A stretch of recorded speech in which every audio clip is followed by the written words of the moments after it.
नमस्कार, मैं हूं शुभेंदु सिंह और आप देख रहे हैं यूपी उत्तराखंड का सबसे भरोसेमंद चैनल इंडिया न्यूज। उत्तराखंड के पूर्व मुख्यमंत्री त्रिवेंद्र सिंह रावत विधानसभा चुनाव नहीं लड़ेंगे।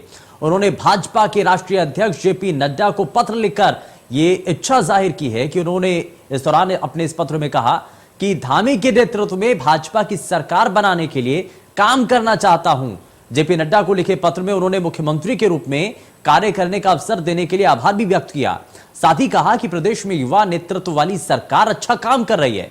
उन्होंने कहा, बदली हुई राजनीतिक परिस्थितियों में मुझे चुनाव नहीं लड़ना चाहिए, इसीलिए मेरा अनुरोध स्वीकार कर लिया जाए। दरअसल भाजपा सरकार के इस कार्यकाल में सबसे ज्यादा करीब 4 साल तक मुख्यमंत्री रहने वाले त्रिवेंद्र सिंह रावत के चुनाव लड़ने पर काफी समय से सस्पेंस बना हुआ था। हालांकि अब वो खुद चुनाव न लड़ने की इच्छा जता चुके हैं। उत्तराखंड की सियासत पर नजर रखने वाले राजनीतिक पंडितों का कहना है कि त्रिवेंद्र सिंह रावत को इस बार भाजपा टिकट देती या नहीं, इस पर संशय के बादल मंडरा रहे हैं। चर्चा यह भी है कि इस बार सरकार विरोधी लहर को काबू में करने के लिए भाजपा अपने 57 विधायकों में से 1 दर्जन से ज्यादा के टिकट छीनने वाली है। सूत्रों की माने तो जिस तरह मुख्यमंत्री बदलकर पार्टी ने छवि बदली, उसी तरह उस फैसले से भी वोटरों के बीच पार्टी एक अलग संदेश देने की कोशिश करेगी।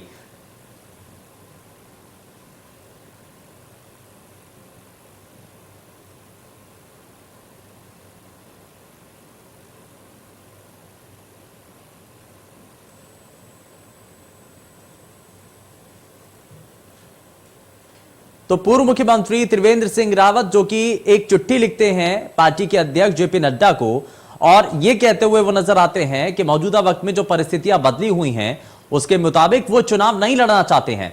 और प्रदेश के अंदर अगर युवा नेतृत्व आगे बढ़ रहा है, प्रदेश की सरकार अगर इस पर काम कर रही है, लोगों को इसका फायदा मिल रहा है, तो ऐसे में वो सिर्फ संगठन में रहकर के काम करना चाहते हैं, चुनाव नहीं लड़ना चाहते हैं। लेकिन दूसरा पहलू जरा देख लीजिए। दूसरा पहलू इसका यह भी कहता है कि मौजूदा वक्त में एंटी इनकम्बेंसी को लेकर के बड़े सवाल उठ रहे हैं।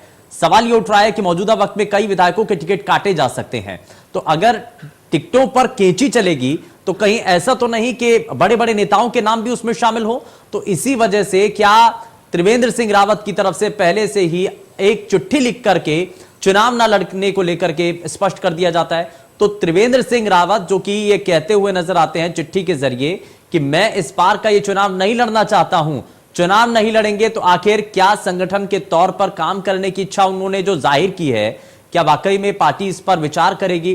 क्या कई टिकटों के विधायकों के टिकटें कटने को लेकर के जो सवाल बार बार उठ रहे हैं, क्योंकि डोईवाला से भाजपा के प्रत्याशी को लेकर के बड़ी चर्चाएं चल रही हैं। त्रिवेंद्र सिंह के चुनाव लड़ने पर सस्पेंस अब बना हुआ था, लेकिन अब उन्होंने जब चिट्ठी लिखी है शीर्ष नेतृत्व को, तो जाहिर तौर पर इस पर क्या बड़ा फैसला लिया जाता है, ये देखने वाली चीजें हैं। और पार्टी आला कमान इसमें क्या संदेश देता है, क्या वाकई में जो त्रिवेंद्र सिंह रावत की इच्छा है वही पार्टी आला कमान की तरफ से भी फैसला कुछ ऐसा ही दिया जाता है, ये फिलहाल देखने वाली चीजें हैं। लेकिन डोईवाला से अब भाजपा का प्रत्याशी होगा कौन, ये अपने आप में बड़ा सवाल बना हुआ है।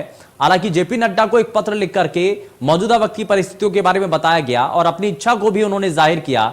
आप ऐसे में कई नेता ऐसे होते हैं जो कि इच्छा जाहिर करते हुए चुनाव लड़ने की मांग करते हैं, लेकिन अब पूर्व मुख्यमंत्री त्रिवेंद्र सिंह रावत की तरफ से जो चिट्ठी लिखी गई है जिसमें चुनाव न लड़ने को लेकर के आग्रह किया गया है, यह कहा गया है कि इस बार मैं चुनाव नहीं लड़ना चाहता हूं। लेकिन बड़ा सवाल यह है कि क्या टिकटों पर केची चलने वाली है, तो उसी डर की आहट को लेकर के ही बड़ा फैसला चिट्ठी के जरिए यहां पर लिया गया।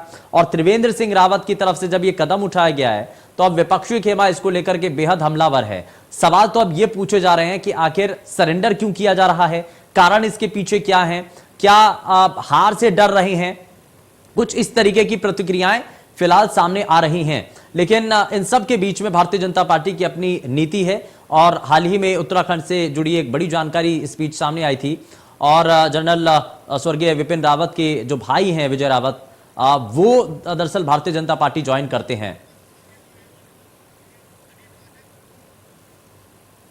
और चलिए जरा जल्दी से आगे बढ़ते हैं और आज के खास मेहमानों से आपको हम बताते हैं, आपको मिलवाते हैं उनसे। जरा सबसे पहले आपको बताएं कि भारतीय जनता पार्टी से प्रदेश प्रवक्ता हनी पाठक हमारे साथ कार्यक्रम में जुड़ चुके हैं। हनी पाठक जी, बहुत स्वागत है आपका कार्यक्रम में। और साथ ही आम आदमी पार्टी से प्रवक्ता उमा सिसोदिया हमारे साथ कार्यक्रम में जुड़ चुके हैं। उमा जी, बहुत स्वागत है आपका कार्यक्रम में। लेकिन शुरुआत में हनी पाठक आपसे ही करना चाह रहा हूं, मौजूदा वक्त में जो परिस्थितियां बनी हुई हैं, हनी पाठक जी, यहां बड़ा सवाल यह बना हुआ है कि आज के समय में पूर्व मुख्यमंत्री त्रिवेंद्र सिंह रावत की तरफ से दरअसल एक चिट्ठी लिखी जाती है और उस चिट्ठी का जिक्र बड़ा जोरों से हो रहा है।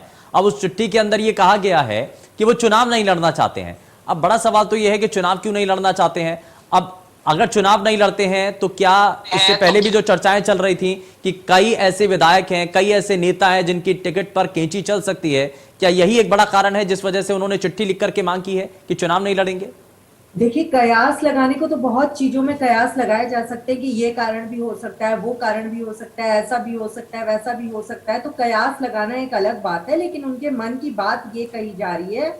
जो व्यक्ति खुद टिकट नहीं लेना चाह रहा, जो व्यक्ति खुद नहीं लड़ना चाह रहा है, अगर उनकी बात ही हम लोग सुने, क्योंकि लेटर उनकी तरफ से जारी किया गया है, बात उन्होंने कही है, तो कयास लगाने से अच्छा है जब ये माना जा रहा है कि लेटर उन्होंने लिखा है तो बात भी उनकी सुनी जाए और पक्ष भी उनका ही देखा जाए। तो उन्होंने ये साफ साफ कहा है कि युवा लोगों को मौका दिया जाए, मैं लड़ना नहीं चाहता, मैं पार्टी के लिए सिर्फ काम करना चाहता हूँ और लोगों के साथ देखना चाहता हूँ, मिलना चाहता हूँ, जुड़े रहना चाहता हूँ, पार्टी में चुनाव कैसे लड़ रहा है मैं चुनाव लड़ाना चाहता हूँ, इस तरीके की बात उन्होंने वो कही, और संगठन से जुड़े रहना चाहता हूँ। तो कयास न लगाने के बजाय हम लोग जो उन्होंने पार्टी संगठन को चिट्ठी लिखी है उन्हीं पे रहे तो वो ज्यादा बेहतर रहेगा। वो उनके मन की नहीं, लेकिन लगता नहीं है कि बड़ा मुश्किल समय है, बड़ा मुश्किल समय है और इस बार का चुनाव क्योंकि बड़ा पेचीदा सा नजर आ रहा है। आप तीन चेहरे बदल देना, इसको लेकर के पहले से ही विपक्षी खेमा बस सवाल उठा रहा है, आरोप लगा रहा है।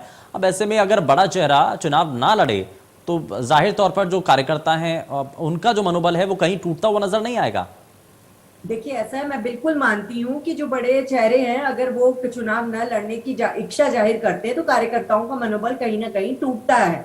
लेकिन वही बड़े चेहरे अगर कार्यकर्ताओं का मनोबल बढ़ाने के लिए ये बोलते हैं कि मेरे बजाय इनके साथ जुड़ो और वो कार्यकर्ताओं को मनोबल बढ़ाए, जगह जगह जाकर हर विधानसभा में कार्यकर्ताओं का मनोबल बढ़ाए, चुनाव के लड़वाए, अपने अगुवाई में लड़वाए और पार्टी संगठन का चेहरा बने, तो उससे भी हर विधानसभा में कार्यकर्ताओं का मनोबल बढ़ेगा। ये बात इसलिए भी नहीं पचती ना क्योंकि कोई भी नेता, हनी पाठक जी, कोई भी किसी भी राजनीतिक दल का नेता, मैं इसमें बात बीजेपी की नहीं, किसी भी राजनीतिक दल के अंदर कोई भी नेता होता है ना, तो टिकट की आस में टिकट की लड़ाई जो है ना वो बड़ी मुश्किल से वो करता है और बहुत जद्दोजहद करता है। वो चाहता है कि उसको हर बार के चुनाव के अंदर उसको एक प्रत्याशी के तौर पर मैदान में उतारा जाए, लेकिन यहां पर उल्टा हो रहा है। यहां पर पूर्व मुख्यमंत्री साहब ये कहते हैं कि मैं चुनाव नहीं लड़ना चाहता हूं, तो ये बात ना विपक्षी दलों को भी हजम नहीं हो रही है। देखिए, विपक्षी दलों को क्यों नहीं हजम हो रही है, क्यों हजम हो रही है, इससे हम लोगों को कोई लेना देना नहीं है। हम लोग जनता के लिए कार्य करने वाली पार्टी है और जनता क्या सोचती है हम लोगों के लिए वो मायने रखता है, विपक्ष क्या सोचता है वो मायने नहीं रखता है। रीतियों और नीतियों पे क्या कार्य करना चाहिए वो मायने रखता है, उत्तराखंड का विकास कैसे होना चाहिए वो मायने रखता है। और अगर त्रिवेंद्र जी की मंशा चुनाव नहीं लड़ने की है तो उनपे दबाव किसी प्रकार का नहीं बनाया जा सकता। वो अगर चुनाव लड़वाना चाहते हैं तो उसके लिए निमंत्रित है, आमंत्रित करेंगे भारतीय जनता पार्टी के संगठन के लोग और उनसे बात की जाएगी और देखा जाएगा कि आगे क्या हुआ है और कयास नहीं लगाया जा सकता। तो डोईवाला सीट के लिए एडजस्टमेंट किसी और का भी हो रहा है क्या? क्योंकि अक्सर ये भी देखा जाता है कि एडजस्टमेंट को लेकर के अगर किसी और को किसी एक पर्टिकुलर सीट से चुनाव लड़ाना होता है तो एक जने को तो पीछे बैकफुट पर आना ही पड़ता है। तो इसलिए क्या ये तो कारण नहीं है ना, त्रिवेंद्र सिंह रावत इसीलिए सीट खाली कर रहे हैं, कोई और आकर के लड़ना चाहता है? नहीं, ऐसा कोई कारण भी सामने नहीं आया है। अभी उनका ही बड़ा चेहरा माना जा रहा था वहां से, क्योंकि डोईवाला सीट और पूर्व मुख्यमंत्री भी रहे हैं और काफी बड़ा चेहरा भी माना जाता है उनका। डोईवाला में अच्छी खासी उनकी लोकप्रियता है, तो इसके पीछे कोई ऐसा कारण नहीं माना जा रहा है। वो उनकी आंतरिक इच्छा थी जो उन्होंने जाहिर करी है। अब उस पर क्या बात होती है पार्टी के बड़े संगठन की आला अधिकारियों की वो देखा जाएगा। ठीक है। और इस बीच हमारे साथ कांग्रेस पार्टी की प्रदेश प्रवक्ता डॉक्टर प्रतिमा सिंह भी कार्यक्रम में जुड़ चुके हैं। प्रतिमा जी, बहुत स्वागत है आपका कार्यक्रम में। लेकिन एक बड़े सवाल के साथ मैं आपके साथ अब आगे बढ़ रहा हूँ। अब सवाल ये कि त्रिवेंद्र सिंह रावत चुनाव लड़ने को लेकर के इससे पहले भी जाहिर तौर पर सामने बात रखते रहे थे, लेकिन अब उन्होंने एक चिट्ठी लिख दी है अपने संगठन को जिसमें वो कह रहे हैं कि चुनाव नहीं लड़ना चाहता हूं। क्या नजर आ रहा है? हार का डर, क्योंकि लगातार इसी तरीके से कमेंट किए जा रहे हैं, लगातार इसी तरीके से आरोप उनके ऊपर लगाए जा रहे हैं। ये कहा जा रहा है कि अभी से उनको हार का डर नजर आता है, इसलिए वो बैकफुट पर आ गए हैं, इसलिए चुनाव लड़ना ही नहीं चाहते हैं। देखिए, बिल्कुल, और मुझे लगता है जो बात मैं बोलना चाह रही थी आपने खुद बोल दिया। ये तो विपक्षी खेमा कह रहा है। 2022 का जो देखिए 2022 का जो ये रण है, जब उस रण में जाने से पहले ही योद्धा पीछे हट जा रहा है तो इसका ये प्रत्यक्ष को प्रमाण की आवश्यकता नहीं होती। ये प्रमाणित करता है कि सामने वाला जो खिलाड़ी है, सामने वाली जो पार्टी है, सामने वाले जो खिलाड़ी है, वो कितने मजबूत स्थिति में है कि आप लड़ने से पहले ही हार मान रहे हैं। और एक बात और, मुझे ऐसा लगता है कि ये चिट्ठी उन्होंने लिखी है या उनसे लिखवाई गई है, ये तो वही बेहतर बता सकते हैं, क्योंकि जिस तरीके से 4 साल तक मुख्यमंत्री की भूमिका उन्होंने निभाई और उसके बाद वो बजट सत्र में बजट पेश कर रहे थे और अचानक उन्हें बुला करके उनका मुख्यमंत्री की कुर्सी छीन ली जाती है और उन्हें बताया भी नहीं जाता है। तो मुझे लगता है कहीं ना कहीं पार्टी जो है शायद उन्हें किसी भी तरीके की भूमिका में नहीं रखना चाहती। और क्योंकि जब उन्हें मुख्यमंत्री पद से हटाया गया था, तो जब शीर्ष नेतृत्व तो भाजपा का था, उनसे जब पत्रकार बंधुओं ने सवाल किए थे तो उन्होंने बोला कि उन्हें हम बड़ी जिम्मेदारी देंगे। और आज तक मुझे लगता है कि 1 साल बीत गया है और कोई जिम्मेदारी उन्हें देते हुए नजर नहीं आ रही। तो बिल्कुल ये डर है उनका, क्योंकि 5 सालों तक भारतीय जनता पार्टी की जो सरकार रही है उसने जनता के लिए कुछ नहीं किया। अब जो मंत्री हैं, जो विधायक है, उनकी जनता को जवाबदेही बनती है अपने विधानसभा क्षेत्र में, और आज वो जवाबदेही की स्थिति नहीं है, क्योंकि आपने जब कुछ किया ही नहीं है तो 2017 से लेकर के अब तक का रिपोर्ट कार्ड आप क्या देंगे जनता के सामने। यही वजह है कि भारतीय जनता पार्टी में जिस तरीके से नेताओं की भगदड़ मची हुई है, मैं उत्तराखंड की बात करूं, मैं उत्तर प्रदेश की बात करूं, ये आपके समक्ष है।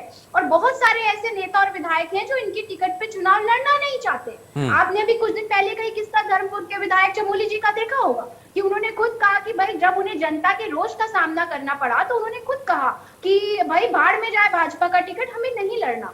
तो ये अपने अंतर कला और अंतर विरोध में ही 5 सालों तक उलझे रहे और इस बात में उलझे रहे कि कांग्रेस के घर में क्या हो रहा है। तो हमारा घर देखते देखते त्रिवेंद्र सिंह रावत जी हो या तीरथ जी हो या पुष्कर जी हो, उन्हें ये आइडिया ही नहीं हुआ कि उनके पैरों तले जमीन कब खिसक गई है। तो 2022 में आप देखिएगा कांग्रेस मजबूती से अपनी पार्टी बना रही है, इसमें तनिक भी संदेह नहीं। लेकिन बड़ा सवाल तो यहाँ पर यह, ठीक है, अभी त्रिवेंद्र सिंह रावत तो सिर्फ ये कह रहे हैं कि मैं चुनाव नहीं लड़ना चाहता, लेकिन कांग्रेस पार्टी के कई नेता जो बीजेपी में शामिल हो रहे हैं, भाई क्यों कह रहे हैं? बड़े जो चेहरे हैं, उनको नहीं, देखिए सरिता आर्या का अगर नाम लिया जाए, नहीं, सरिता आर्या का अगर नाम लिया जाए, क्या, ठीक है, एक महिला होने के नाते डॉक्टर प्रतिमा सिंह जी, क्या कारण है सरिता आर्या हूं या तमाम कांग्रेस के दूसरे नेता हों, ये क्यों आखिर पलायन कर रहे हैं, क्यों भारतीय जनता पार्टी ज्वाइन कर रहे हैं और बड़ा अच्छा ऑप्शन उनको बीजेपी के तौर पर क्यों नजर आता है? मैं एक मिनट प्रतिमा सिंह जी, सवाल आपसे है। इनकी बात का जवाब चलिए, ठीक, आपने मुझसे हाँ जी, आपसे ही सवाल किया। हाँ, मुझसे सवाल किया है जी, मैं एक बार आप रिपीट कर देंगे? मैं पूछना चाहता हूं कि सरिता आर्या या कांग्रेस पार्टी के जो अन्य नेता हैं, बीजेपी उनके लिए एक अच्छा विकल्प कैसे है? अगर आप ये मान रहे हैं कि भारतीय जनता पार्टी हार की कगार पर है, तो कांग्रेस पार्टी के भीतर से जो नेता निकल करके जा रहे हैं, उनके सामने एक विकल्प के तौर पर बीजेपी कैसे? उमा जी, मैं आता हूं आपके पास। हाँ, नहीं, बिल्कुल नहीं। और मुझे लगता है सरिता आर्या जी की आप बात कर रहे हैं, देखिए सरिता आर्या जी ने जल्दबाजी में एक फैसला लिया है, क्योंकि सरिता आर्या जी ने अपना जो मैं कहूंगी कि निजी स्वार्थ जो था उसे पहले रखा। और आज कांग्रेस पार्टी को उन लोगों की जरूरत है, उन योद्धाओं की जरूरत है। हमारी नेता प्रियंका गांधी जी ने भी कहा है कि जो निडर होके संघर्ष कर सकता है, क्योंकि आज पूरे देश और प्रदेश को भाजपा से राहत चाहिए। ठीक है, मैं जरा इसको सत्ता में इसलिए आना है क्योंकि देश और प्रदेश की जनता, उमा सिसोदिया जी को भी जोड़ रहा हूं जरा मैं इसमें। सत्ता में आना आवश्यक है, क्योंकि देश में जो सत्ता में लोग बैठे हैं वो देश को तोड़ने का कार्य कर रहे हैं। ठीक है, उमा सिसोदिया जी, अब सवाल ठीक है, प्रतिमा सिंह जी, ठीक है, इसलिए जो है वो पार्टी छोड़ के चली गई। ठीक है, उमा सिसोदिया जी, अब आपसे सवाल ये है कि क्या आपको नजर आ रहा है कि पूर्व मुख्यमंत्री त्रिवेंद्र सिंह रावत जब ये कहते हैं कि चुनाव नहीं लड़ना है, इसमें आपको क्या नजर आता है? उमा सिसोदिया जी, सुन पा रही हैं? लगता है शायद उन तक आवाज नहीं पहुंच रही, संपर्क नहीं हो पा रहा। ठीक है, हाँ, हनी पाठक जी, हाँ, मैं लड़की हूं, मैं लड़ सकती हूं कि नारा देने वाली कांग्रेस पार्टी की सरिता आर्य जी, जो इतने सालों से सरिता आर्य जी कांग्रेस पार्टी में जुड़ी हुई थी, जो उनकी काफी वरिष्ठ कार्यकर्ता, प्रदेश अध्यक्षा महिला मोर्चा की रही हुई थी, वो नहीं लड़ पाई, कांग्रेस पार्टी में रह पाई। और वो भारतीय जनता पार्टी का दामन थाम ली। और जिस प्रकार की अंतर कलह की बात डॉक्टर प्रतिमा सिंह जी बात कर रही हैं, पहले अपनी कलह को शांत करते नजर आए। इनके ही राज्य मंत्री को थप्पड़ पड़े थे वहां पर, इनके कांग्रेस कार्यालय के वहां पर, और आज तक उसकी सुलह नहीं हो पाई। संगठन के नाम पर और अनुशासन के नाम पे कांग्रेस पार्टी कितनी गिरी हुई उसमें जाती जा रही है, ये सबको नजर आ रहा है कि अनुशासन के नाम पर एकदम अनुशासनहीन पार्टी। ठीक है, मैं वापस लौटता हूँ जरा। उमा सिसोदिया भी एक बार हमारे साथ जुड़ चुकी हैं। उमा जी मुझे सुन पा रही हैं? मेरी आवाज पहुंच रही है आप तक? नहीं सुन पा रही हूँ आपकी आवाज, बताइए। ठीक है उमा सिसोदिया जी, अब इसमें आम आदमी पार्टी इस पूरे गेम में कहां है? क्योंकि भारतीय जनता पार्टी के अगर एक नेता ये कहते हैं कि हम तो चुनाव नहीं लड़ना चाहते, आप कांग्रेस पार्टी से अगर कोई नेता निकल करके जाता है तो वो बीजेपी में चला जाता है, तो इसमें इस पूरे गेम के अंदर आम आदमी पार्टी कहां पर है? देखिए, आज उत्तराखंड में जो इस समय एक बड़ा परिहसन इस समय यहाँ पर चल रहा है कि कुछ लोग हैं जो पूरे खानदान के लिए टिकट मांग रहे हैं। वो इसलिए नाराज है कि उनके पूरे परिवार को टिकट नहीं दिया जा रहा। वो कभी इस पार्टी, कभी इस दरवाजे, कभी उस दरवाजे, रोते गाते हंसते मुस्कुराते ठकठका रहे हैं कि यहाँ से हटाया तो यहाँ मेरे पूरे खानदान को टिकट दे दीजिए। दूसरी तरफ कुछ वो लोग हैं जो टिकट ना लेकर राजनीति का दबाव बनाने की इस समय कोशिश कर रहे हैं कि भाई मैं नहीं लड़ रहा हूँ, आओ आप मुझे बनाओ आके। जो इस तरीके की राजनीति आज हम कांग्रेस और बीजेपी दोनों पार्टियों में देख रहे हैं, या वाकई में उत्तराखंड की जनता को अब सोचने की बात है कि आप किस तरह के नेताओं को आप लोग चुन रहे हैं। त्रिवेंद्र सिंह रावत जी 4 साल मुख्यमंत्री रहे, अच्छे रहे या बुरे रहे ये तो एक दूसरा विषय हो जाएगा। लेकिन आज त्रिवेंद्र रावत जिस तरह की राजनीति कर रहे हैं, दबाव की राजनीति की, मैं चुनाव नहीं लड़ूंगा, वह पार्टी संगठन मुझे आए, मुझे मनाए, मुझे मतलब पुचकारे, मुझे आकर उसके बाद में जाऊंगा, तो क्या ये लोग नेता हैं? क्या ये अपनी जनता के साथ विश्वासघात नहीं कर रहे? क्या ये अपने क्षेत्र की जनता जहां पर इन्होंने चुनाव लड़ा था, क्या ये उसके साथ विश्वासघात नहीं है?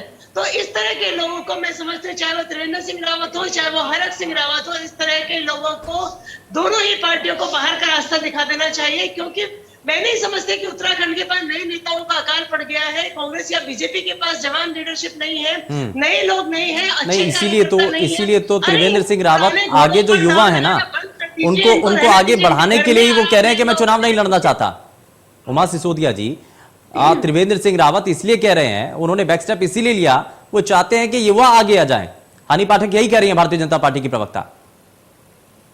त्रिवेंद्र सिंह रावत जी के इस बयान को कोई भी नहीं मानेगा। जिसके अंदर भी थोड़ी सी पॉलिटिकल समझ है, वो त्रिवेंद्र सिंह रावत जी के इस बयान को नहीं मानेगा कि मैं संगठन में इसलिए काम करना चाहता हूँ कि ताकि नए लोग आ गए। बिल्कुल भी नहीं, वो सिर्फ दबाव की राजनीति बना रहे हैं कि मैं नहीं लड़ूंगा चुनाव, चलिए आइए अब आप आकर। अच्छा, दबाव किस लिए? उमा जी, आप कह रही हैं दबाव बना रहे हैं, दबाव की राजनीति अगर वो कर रहे हैं तो किस कारण से? कोई तो कारण होगा। नहीं, बिल्कुल उनके पास कारण है। उनको 4 साल मुख्यमंत्री रहने के बाद 4 साल बेमिसाल त्रिवेंद्र जी के चेहरे पर आप कह रहे थे चुनाव लड़ा जाएगा, वो झंडे पोस्टर बन चुके थे, वो खाने की किट पर किस पर उनके फोटो। चलिए ठीक है, 4 साल बेमिसाल, ठीक है, यानी कि त्रिवेंद्र सिंह रावत अब चुनाव ना लड़ने को लेकर के एक चिट्ठी लिख देते हैं। माफी के साथ रुक रहा हूं, समय थोड़ा सा कम है। बहुत शुक्रिया सभी खास मेहमानों का कार्यक्रम में शामिल होने को लेकर। आप लेकिन त्रिवेंद्र सिंह रावत ने एक चिट्ठी जरूर लिखी है और चिट्ठी को लेकर के कई सवाल उठ रहे हैं। आप लेकिन देखना यह दिलचस्प होगा कि क्या वाकई में डोईवाला सीट से वो चुनाव लड़ते हैं, किसी और को चुनाव लड़ाया जाता है।